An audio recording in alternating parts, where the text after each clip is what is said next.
friends, welcome back again to my channel. So for today, as you can read on the title, beginner eyebrow lang. Yung alam ko lang din na madali. Kasi, shout out to my friend Adrian. Kasi, sabi ko, tuturuan ko siya na mag-eyebrows through video. So, naisip ko, why not video myself doing it na lang again. So, without further ado, let's get started.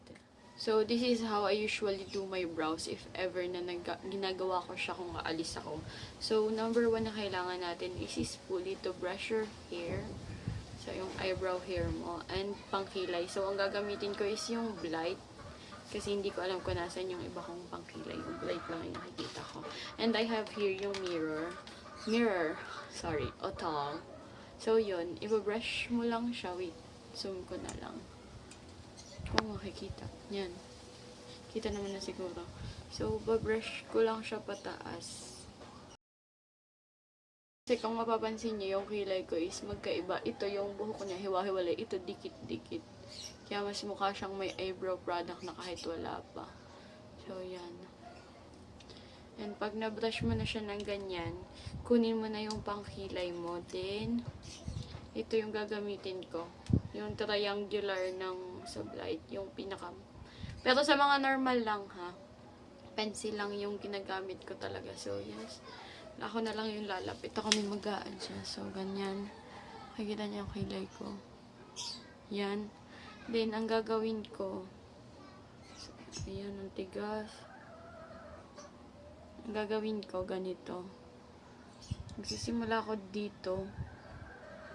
Dito ha, hindi dun sa may pinakang una. Ito yung pinakang una, dito lang. Tapos, guhitan mo yung ilalim. Light-handed lang. Ito ba? Pero yan, may guhit na yan na konti. Nakikita niyo ba? Wait lang ako, kuha ko ng ilaw. Ayan, it looks so much better ngayon may ilaw. So, balik na tayo. So, nakikita niyo, guguhitan ko lang to. Yan. Pag naguhitan ko na yung ibaba na ganyan, magsisimula naman ako dito sa dulo. Alam mo, nakikita mo ba to? Itong dulo dito. Tapos fill in ko siya ng dahan-dahan papunta dito. Sa taas. Hindi ko siya ginuguhitan. Pero ganun lang. Fill in mo lang siya pag ganun. Kung paano yung stroke ng buhok, pag ganun lang din yung pag-fill in mo. Tapos, Diana, may feel na siya. Dahan-dahan lang. Kasi kapag diniinan mo siya, magiging super dark siya. So, dahan-dahan lang kasi mas madaling mag-build up ng product kaysa magbawas ng product. Based on experience. Hindi may fill in na dadahan-dahanin ko na siyang lagyan sa ibabaw. Dapat super light-handed lang para hindi magdami-dami. I-fill ko siya hanggang dito lang sa part na to. Hindi hanggang dito lang. Dahan-dahan is stuck eh. Tapos asa na yun? Andito yung spoolie ko ulit. Ibabrush ko naman siya. Normally, ang ginagamit ko is itong brush, yung angled brush na kasama sa spoolie. Yan. Yun yung ginagamit ko pang ganon. And binabasa ko siya para mas kumapit yung pigment. Pero ngayon kasi, pa-school lang ako. So, I need this lightly. After that, kukunin ko naman yung powder. Kasi, syempre, blight na to. Ito naman. Pero kung wala kayo nitong sa blight or yung powder, pwede naman yung eyebrow pencil lang. Dire-diretso lang mamaya. Papakita kung paano yun. Pero ako, blight.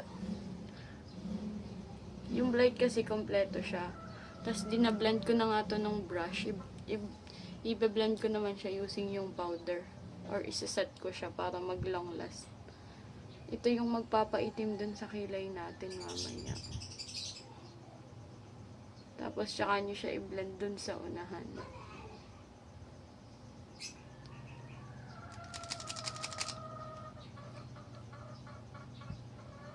Yan, i-blend nyo na siya dun sa unahan.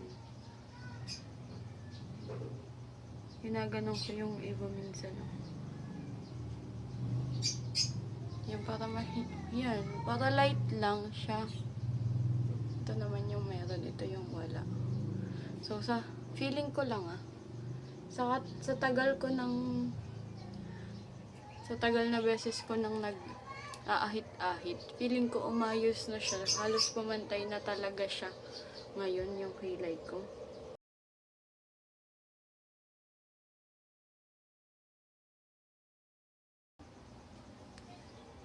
Ayan. Tapos, since sa blight nga to, meron na siyang kasamang eyebrow gel. Ito na yung magpapabago ng color or magpapaayos talaga sa kanya. So, yan. Dito muna ako sa baba nagsisimula. Pataas lang yung pagbrush ko sa kanya pag ganun. Tapos, utay-utay po gitna. Kasi sobrang haba ng buko ng kilay. Kukonsileran ko pala siya mamaya kasi ang pangit ng kilay ko ngayon. Sobrang pangit. Hindi pa siya maayos, hindi pa siya natitrim. Ayoko lang mag-trim.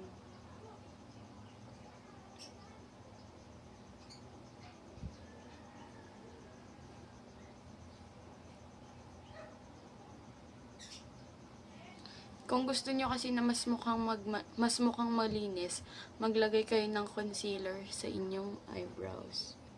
Underneath ng inyong eyebrows or pati na din sa ibabaw kung trip nyo.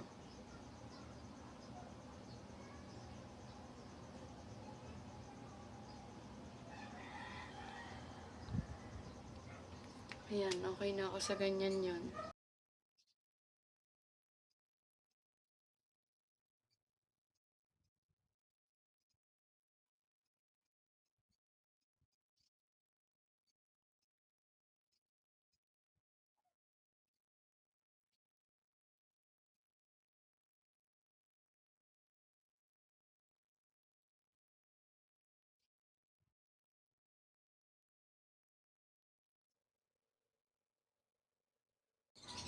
So, ayun guys, ito na yung finished look.